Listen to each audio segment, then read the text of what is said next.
ਇਹ ਜਿੱਦਾਂ ਇਨਸਾਨ ਨੇ ਇੱਕ ਜਾਨਦਾਰ ਮਖਲੂਕ ਆ ਉਦਾਂ ਹੀ ਇਹ ਨੇ ਕੁਦਰਤੀ ਮਖਲੂਕ ਆ ਇਹ ਬਣਾਈ ਗਈ ਆ ਨਹੀਂ ਕੁਦਰਤੀ ਮਖਲੂਕ ਜਿੱਦਾਂ ਅਸੀਂ ਅਸੀਂ ਪੈਦਾ ਹੁੰਨੇ ਇੱਕ ਸਿਲਸਿਲੇ 'ਚ ਉਹ ਵੀ ਇੰਜ ਨੇ ਜਾਂ ਉਹ ਕਿਸੇ ਨੇ ਕੋਈ ਕਿਸੇ ਚੀਜ਼ਾਂ ਦਾ ਰਿਐਕਟ ਆ ਕੇ ਉਹ ਪੈਦਾ ਹੋ ਗਏ ਜਾਂ ਏਲੀਅਨਸ ਦੇ ਬਾਰੇ 'ਚ ਕਿਹਾ ਜਾਂਦਾ ਹੈ ਕਿ ਉਹ ਕੁਦਰਤੀ ਮਖਲੂਕ ਨਹੀਂ ਹੈਗੇ ਮਤਲਬ ਕਿ ਉਹ ਸਾਇੰਸ ਦੀ ਪੈਦਾਵਾਰ ਹੈ। ਰੈਪਟੀਲੀਅਨਸ ਜਿਹੜੇ ਨੇ ਉਹਨਾਂ ਨੂੰ ਕਿਹਾ ਜਾਂਦਾ ਕਿ ਉਹ ਕੁਦਰਤੀ ਨੇ। ਫਿਰ ਜਿਹੜੇ ਪਿਲਾਈਟੀਅਨਸ ਨੇ ਉਹ ਵੀ ਕੁਦਰਤੀ ਨੇ। ਇਹਨਾਂ ਦੇ ਬਾਰੇ 'ਚ ਇਹ ਦੱਸਿਆ ਜਾਂਦਾ ਕਿ ਮੁਖਤਲਿਫ ਸਿਆਰੇ ਨੇ ਉਹਨਾਂ ਤੋਂ ਆਏ ਨੇ। ਪਰ ਮੈਂ ਇਸ ਥਿਊਰੀ ਨੂੰ ਨਹੀਂ ਮੰਨਦਾ ਕਿਉਂਕਿ ਇਸ ਥਿਊਰੀ ਦਾ ਮਤਲਬ ਨਜ਼ਰੀਆ ਮਤਲਬ ਕਿ ਕੋਈ ਐਸਾ ਖਿਆਲ ਜਿਹੜਾ ਗਲਤ ਵੀ ਹੋ ਸਕਦਾ ਸਹੀ ਵੀ ਹੋ ਸਕਦਾ। ਤੇ ਜੇ ਤੁਸੀਂ ਥਿਊਰੀ ਕਹਿ ਰਹੇ ਹੋ ਇਹਨੂੰ ਇਸ ਗੱਲ ਨੂੰ ਤੇ ਇਹਦਾ ਮਤਲਬ ਗੈਰ ਸਨਦ ਯਾਫਤਾ ਗੱਲ ਹੈ। ਓਕੇ ਫਿਰ ਲੇਕਿਨ ਇਸ ਪਾਸੇ ਤੇ ਤੁਸੀਂ ਕਨਫਰਮ ਹੋਣਾ ਕਿ ਹੈ ਨੇ। ਬਿਲਕੁਲ ਹੈ। ਤੇ ਉਹ ਤੁਹਾਨੂੰ ਅੱਛਾ ਫਿਰ ਬਹੁਤ ਸਾਰੀਆਂ ਡਾਕੂਮੈਂਟਰੀਜ਼ ਨੇ ਜਿੰਦੇ ਚ ਫਸਟ ਹੈਂਡ ਐਕਸਪੀਰੀਅੰਸ ਲੋਕਾਂ ਨੇ ਦੱਸਿਆ ਆਪਣਾ ਕਿ ਮੈਨੂੰ ਚੁੱਕ ਕੇ ਲੈ ਗਏ ਮੇਰੇ ਨਾਲ ਇਹ ਤਜਰਬਾ ਕੀਤਾ। ਫਿਰ ਆਪਣਾ ਇਨਸਾਨਾਂ ਨਾਲ ਉਹ ਤਾਲੁਕ ਕਾਇਮ ਕਰਕੇ ਤੇ ਤੀਸਰੀ ਮਖਲੂਕ ਪੈਦਾ ਕਰਦੇ ਪਏ ਆ।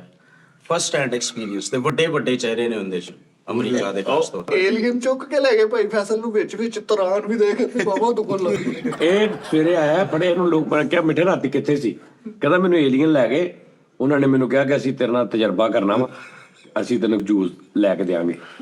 ਤੇ ਬੰਦੇ ਨੇ ਇਹਨੂੰ ਪੁੱਛਿਆ ਫਿਰ ਐਂ ਜੂਸ ਪੀਦਾ ਬੰਦਾ ਕਹਿੰਦਾ ਮੈਂ ਮੰਨਿਆ ਹੀ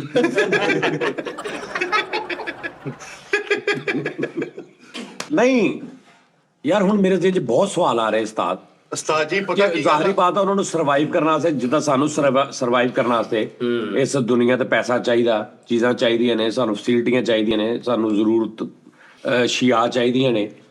ਉਹਨਾਂ ਦੀ ਕਿਸ ਤਰ੍ਹਾਂ ਦੀ ਫਜ਼ੀਕਸ ਹੋਏਗੀ ਕਿ ਉਹਨਾਂ ਨੂੰ ਭੁੱਖ ਲੱਗਦੀ ਆ ਕਿ ਉਹਨਾਂ ਨੇ ਵੀ ਕੱਪੜੇ ਪਾਉਣੇ ਆ ਕਿ ਉਹਨਾਂ ਨੂੰ ਵੀ ਪੈਸੇ ਚਾਹੀਦੇ ਨੇ ਕਿ ਉਹਨਾਂ ਨੂੰ ਕੋਈ ਸ਼ਾਪਿੰਗ ਕਰਨ ਦੀ ਜ਼ਰੂਰਤ ਪੈਂਦੀ ਆ ਕਿਉਂਕਿ ਉਹਨਾਂ ਨੇ ਇਸ ਦੁਨੀਆ ਤੇ ਰਹਿ ਰਹੇ ਨੇ।